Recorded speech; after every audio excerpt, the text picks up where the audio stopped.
What's up, everybody? My name is Johnny, and if you wanted to watch an idiot play chess, you've come to the right place. New series, we're gonna come back every week, play a game, and see how far we've come, if far at all, in a week, and see how much progress we can make. We're starting off pretty much from zero. I've played a few games this week. They're kind of my first games since I was a child, and I never really learned properly in terms of openings and how to actually do things in the game. So this time, I'm trying, okay, putting in some effort, practicing almost every day, and we'll see how far we can get. So without further ado, let's play a game here in chess.com, and I'll take you through the thoughts of an idiot playing chess. And you guys can help me improve as well in the comments. So, gonna be honest with you, we'll do like a normal opening. I'm not gonna try anything like fancy here. Sure, we'll hit you with, your typical knight to f3 here. He goes there. We could go like this, but then he takes, and then we take. I think that's actually not bad, but you know what? Let's go with it. See the world burn. Here's the thing, as a new player, openings are overwhelming for me because, every video you watch, people just tell you, hey, pick up a book and study it. I'm like, my dude, I have a full-time job. I stream. By the way, Johnny plays live on Twitch if you want to catch me live. But I'm like, I don't have the bandwidth right now to do like a full-on study on this. You can't really go wrong with the symmetrical play, right? It looks nice, and you're not gonna blunder. You're gonna be able to develop fairly okay. Now, the queen being out this early is definitely a questionable / terrible move. We can threaten it with the bishop, right, to g5. Of course, if he takes, then we take. But he's probably not gonna do that. He'll play it safe. He also won't take here because obviously we take there. He may just like have to back out the queen entirely in some way. He has like blocked the path of retreat to his queen, which probably only happens in the ELO we're in. But we're gonna make probably similar or even worse mistakes. So he has to back out the queen. Is not great. I'm trying to see if there's some way I can punish this, because obviously his queen is in a. I've never seen a queen in d6 this early in the game. I don't think. But you can like develop the bishop there. It's not a terrible play. You don't threaten anything immediately, but you do develop it. You could also like push your pawn here. You open your file, threatening with the queen and threatening with your paw, with your pawn, with your paw. Dude, let's do that. Let's live a little. It's actually a triple threat with the knight as well. So he can easily just get away, but it just forces him to keep playing the runaway game with the queen. And dude, he has not developed any pieces. Sure, he takes that with the knight. We knew that was one of the possibilities.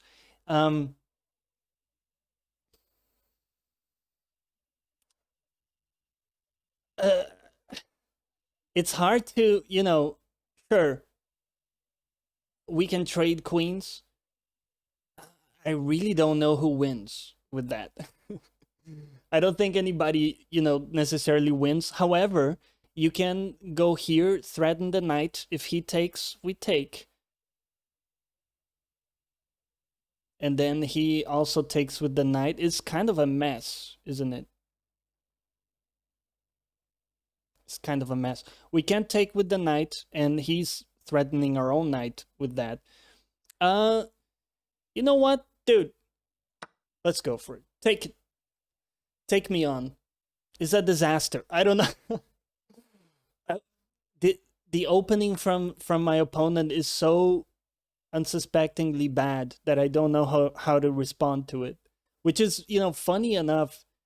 It's almost like, sure, we'll bring out the rook there. and we're gonna then castle kingside. But it's like almost a microcosm in this elo we're in. It's so low and people are so bad, like I am, that you see openings that aren't openings, and then you don't you don't know how to respond to them. So it's interesting. We'll see how we do. Our opponent is thinking a lot. Does he have options? I mean, this bishop is locked in, right? Develops the knight. Hasn't still opened any diagonals for his bishops, so things are pretty bad for him, I would venture to say. We could go here to pressure the knight. We can't actually take necessarily, although the knight, our own knight, is protecting the square. But what we could do is like, no, we can't take because he protects with that. You know what? We can just develop.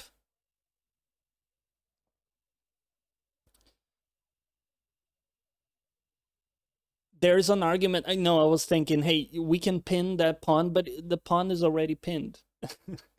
The pawn is already pinned. I think this is a less aggressive positioning for the bishop that maybe will help us, contest the center a bit more. And then what I want to do is castle kingside so that we bring the double rook play. And then we can start going to town a little, right? Hey, if you take here, he can take, and then you open the diagonal even more, perhaps, and then with the second rook here, maybe we can make a play for it. I don't know what I'm doing. Okay, that play, is fine. Normally, we would just back out, but of course, he's covering it with the knight, so we can't do that. Can we go f4? And I think we can. There's no like direct play he can do. So I think we're gonna have to do that defensive play for now, which kind of sucks. I mean, I'm blind. He takes, right? It's a disaster.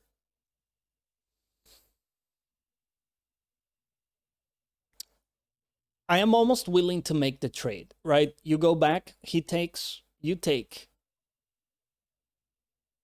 Now the issue is that now this knight will be threatening our bishop, and we don't have answers for it.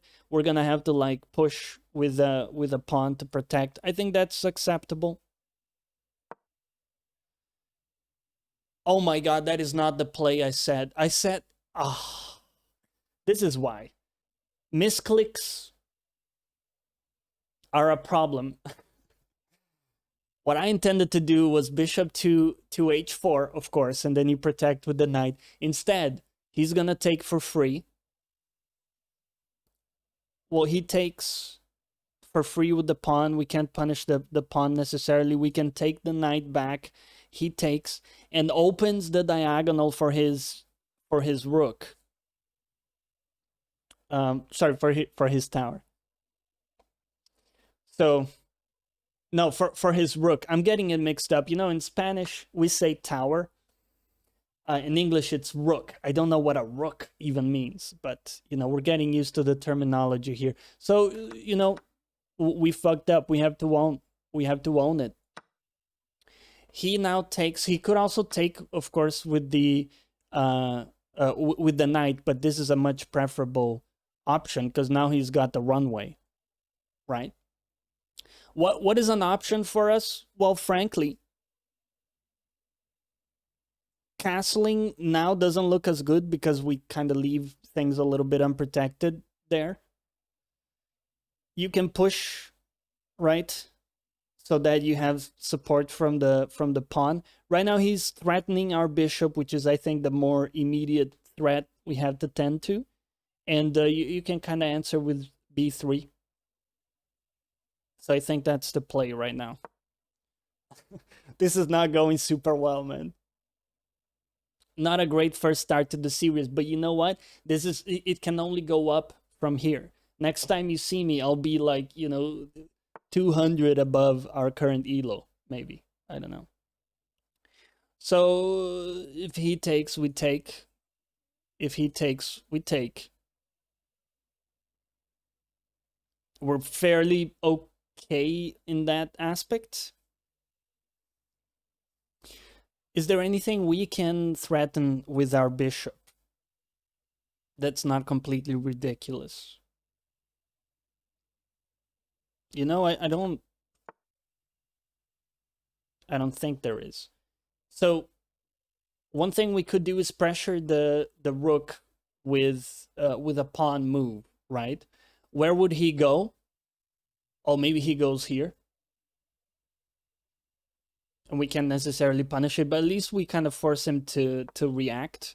I think one of the things for me that, you know, it's not like I'm giving out advice. Don't take chess advice from a 300 ELO player, but like keeping your opponent on the reactive seems to be like a pretty good bet. Because if you let him, you know, play their game, it just feels like you're already like on the back foot. So what do we look at for this position? We can go here to threaten. He, of course, will actually lose the rook, right? Because he can't go here or here. It's covered by pawns. We do lose our bishop, but to be honest, we're actually behind right now. So I'm gonna take that trade, unless I'm missing something else. This bishop is fully locked. This one is almost fully locked as well. He hasn't managed to develop any of those, which is great news for us. We got, even though he's like above in terms of, or ahead of us in terms of pieces, he's actually not developing shit. So I would say I like my position better, but what do I know? Also, my biggest, I think like my biggest failings are not understanding openings. I need to study that shit. But then also like not being able to close, not being able to convert a winning situation into a win, because I've you know, blundered in end games quite a bit. I think that's a problem. Not knowing how to do checks, you know. Oh, how do you check a king with a bishop and a rook? You know, those like almost theoretical things. And my dude in the blacks is struggling to come up with a move, isn't he? I think he sees the tower. Sorry, the rook is gone. Rook is gone, right? He could actually protect the rook with his bishop if he didn't have this like double pawn situation. This is why doubling up on pawns can be really damaging. I think is you know, you think, oh, I'm only opening a file here. Sorry, here. Sure, I'll take the risk, but actually, you know, you have this doubled up thing, which the only way to kind of, you know, unlock this square here would be to do like one move and then two moves. So then you're two moves behind in a way of thinking, right? So I think that was pretty bad. Of course, he can just push here. Okay, so he blocks with the knight, my dude.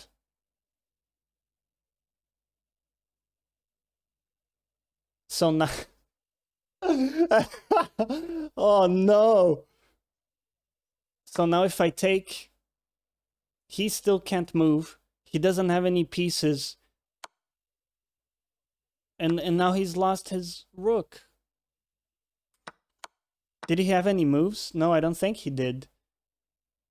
Oh, bro. Bro. Oh no. A resignation. Oh. Oh man. Well, listen, I hope you enjoyed the episode. Come back next week for our next entry in the series, where I'm probably gonna have evolved into a higher elo player, hopefully. Otherwise, we'll meet you here for the disappointment. And as always, catch you next time.